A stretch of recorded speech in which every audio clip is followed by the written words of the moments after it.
It's 2025, and at this point in the creator economy, everyone is craving connection. Yes, we want tips and we want value and we want entertainment, but we also want to watch someone's content and feel like we're connecting to them on a deeper level. So, today we're going to be talking all about how you can incorporate more of you into your content because that is truly the best way for you to actually connect with the people that you have in your audience or that you may have in your audience as a potential follower.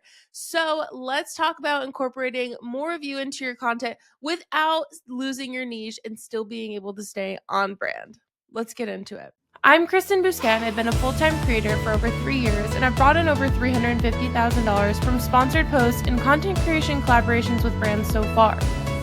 Social Scoop is the podcast where we teach you, the entrepreneurial creator, to turn your online influence and creativity into a profitable, self-sustaining business. When we talk about this topic, one of the first myths, I guess, that I want to bust here is something that I hear from people all the time when I'm having this conversation with them is that they're afraid of messing up the algorithm or confusing their audience. And I completely understand this perspective and how this can feel like it could be the end of the world. But I also think the risk is worth the reward. For example, I'm going to share a lot in today's episode about how I have done this and how it's literally changed my business as well as just everything on my social platforms and the relationships that I have with my audience as well. And I hope that at the end of this episode, I can really have talked you into not being afraid to share the stuff that are you really want to share, but you're like, oh, people aren't going to like this, or like they don't want to see this. And honestly, most of this kind of goes with this, I would say 80-20 rule that I have where 80% is like what the people are following me for. Like it's the creator education. I know why people follow me. But then that 20% is really like the other passions in my life that I know just on a human level people are going to connect with.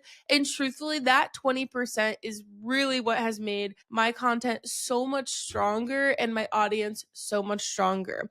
So today we're going to be talking about infusing more of your personality into your content without making it feel random or off brand. First, we're going to talk about why this actually matters. Obviously, people are going to connect with people, right? Like we are all humans at the end of the day. I feel like especially after COVID, we really crave that human connection more than anything else. And we also have to remember the fact that this is social media, social networking. Like literally the whole point is for us to be able to make connections with people and be social. So it only makes sense that we should always be remembering that at its core to really be like a driving factor in how we're creating the content that we're creating. Maybe your niche is what brings them in, but what really makes them stay is feeling like they actually like you and are hanging out with you. I can tell you plenty of people that I liked what they were sharing value wise, but the more I watched their content, I was like, I don't relate to you, like unfollow. And at this point, that happens. There are plenty of creators that I could go to instead of that person, right? Now, I want to kind of just tell you a little bit to preface this episode about how I have done this in the last probably year or so. It's actually a fairly new change for me. So, probably in 2021 is when we started fostering. And typically, like all of that stuff, I would exclusively save for my stories or even just general content of like my dogs on their own, right? Like it was always something that I shared exclusively on Instagram stories and almost never something that I shared in my actual feed because I was like, that's not why people follow me. They're going to be like, this doesn't make sense. Why am I looking at this dog content? So I, in probably maybe early 2024, so it was actually a few years into me actually fostering and being so involved in animal rescue that I actually started to say, you know what, I'm going to incorporate more of this onto my feed. And when I did that, I think at first, because I had already primed people by sharing a lot of it on stories, it wasn't something that completely came out of the blue. And I think that is actually maybe a good tip here. I had primed them, and then by the time that I had started sharing it in my feed, this was something that people already like knew that I was involved in. And obviously, I think because this is such a touching topic like animal rescue, or like something that I've shown is like very important to me, it's something that people responded really well to.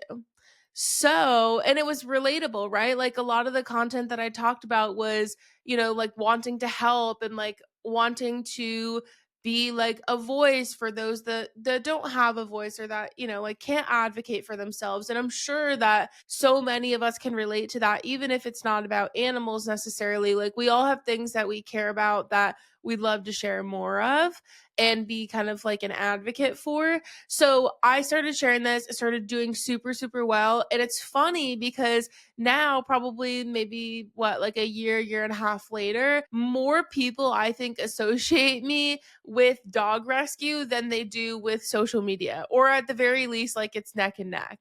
It's totally even. It's been such an interesting change. A lot of the times, like when I see people in person, like that's the stuff that they will say to me, like, "Oh my gosh, how's Daisy?" Like, because they know my foster dogs because I'm sharing so much about it.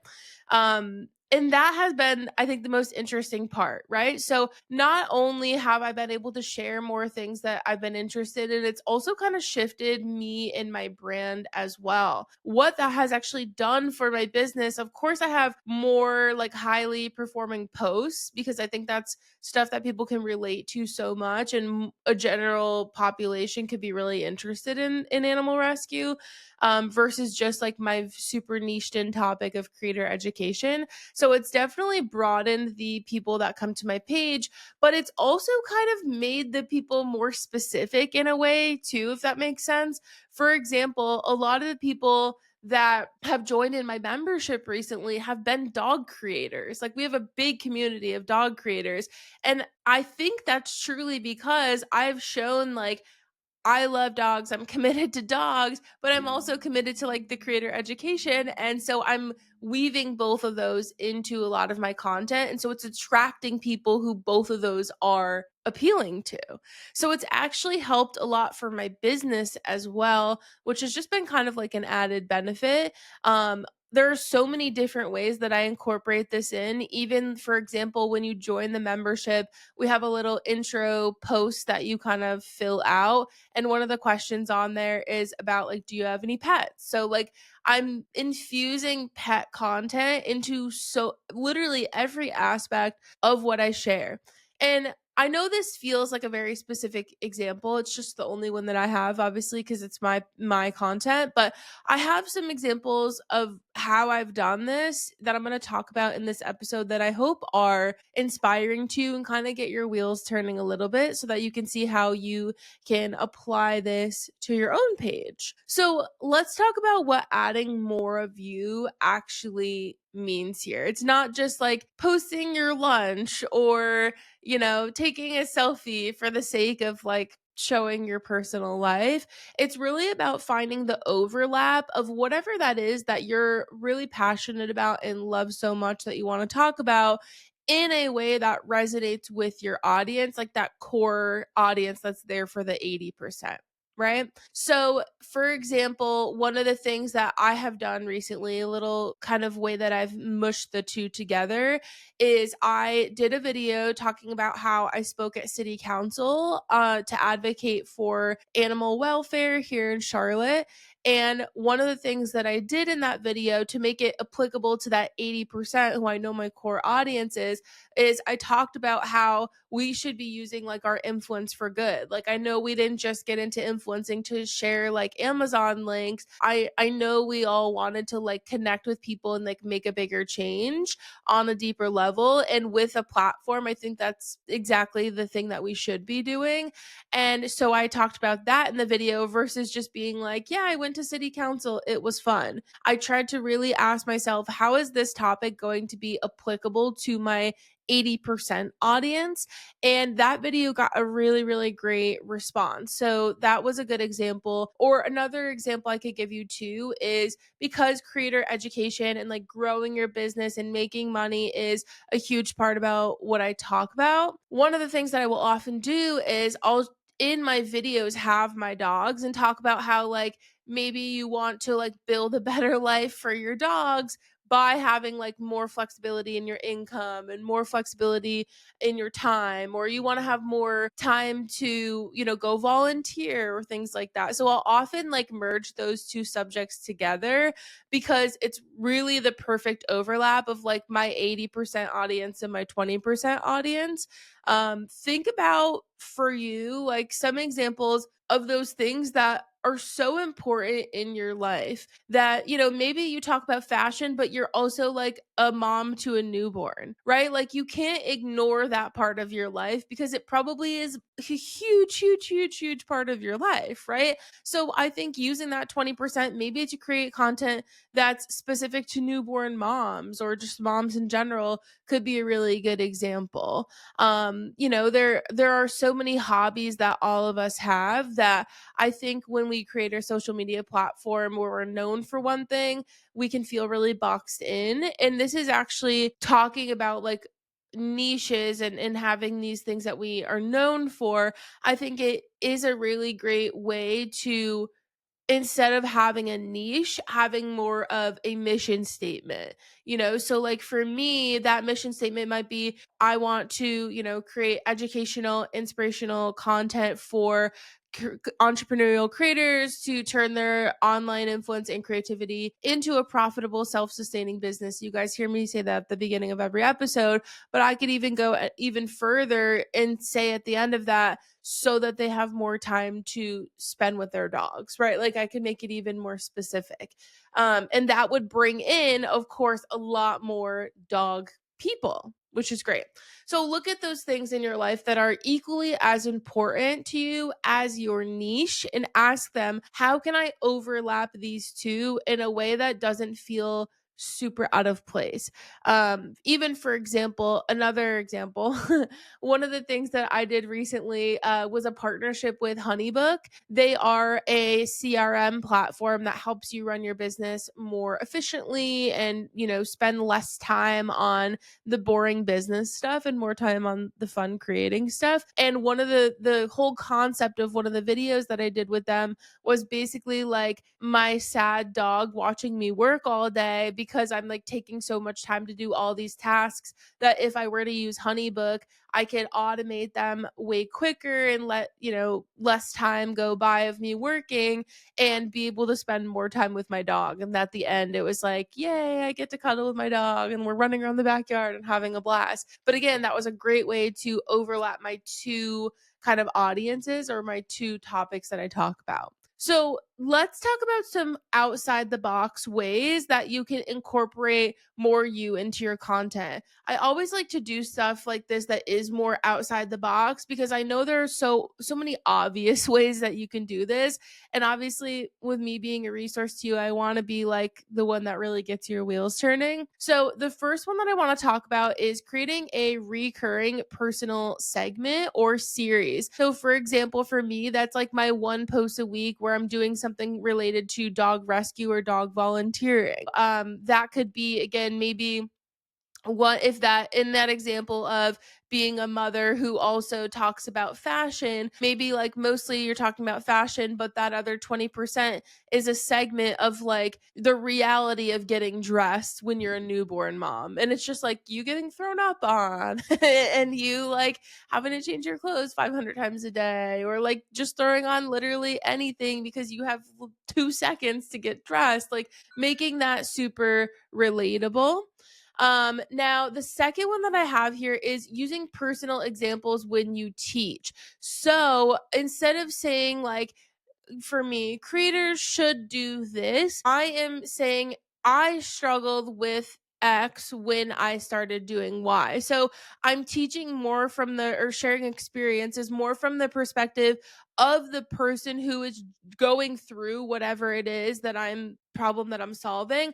I'm sharing it more from their perspective versus an expert perspective. And this is one of my favorite things to do because I think it really levels the playing field by showing like I have also been through all of these things that I'm like in quote unquote expert in now, right? For example, again, I'm going to run with this like newborn mom who does fashion content example, but if I were in that situation, instead of being like, here's how you get dressed, like, here's how you put together this outfit, it could be more of, I know that when you have literally 2 minutes to get dressed, like it's chaotic, you're not focused on looking cute, you're focused on comfort. Like, this is what I did when I was in that situation. It's such a different perspective than the, oh, here's how you do it. I'm an expert. I'm going to teach you how to get dressed type thing. So that's such an easy way for you to incorporate more personal examples and really level with your audience. Now, I think you could also do this in a fun way. This is one of the things that I like to do. I'll either do this in like a video vlog or maybe even just like a swipe through carousel with timestamps where I'm showing like a little personal moments for my day, like a day in the life. And that allows me to not only show like the business stuff that's happening, but it also allows me to show like how many times I take my dogs out a day, and like I'm going to like train with River for 20 minutes and etc. So like it shows genuinely what it looks like in my life, and I'm showing the moments that are actually happening versus only showing the things that's relevant to my like core 80% audience. So that like showing those micro moments of your day could be another exciting thing.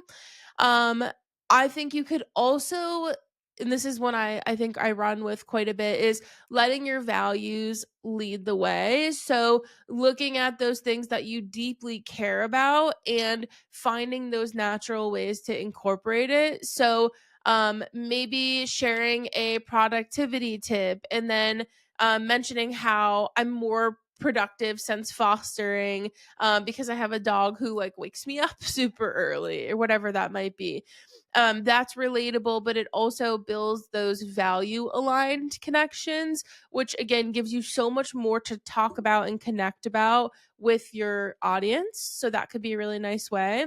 And then also just these examples of like niche crossovers. So, for example, I could be doing one that's like 3 creator business tips that I learned from being a dog foster mom. And it might be, like things that I've learned through fostering that I've also been able to apply to my business. Or it might be, how being a mom helped me stop overthinking my business decisions. Or, being a mom helped me stop overthinking how I was getting dressed every day. Again, you're taking those really important things in your life and finding ways that overlap.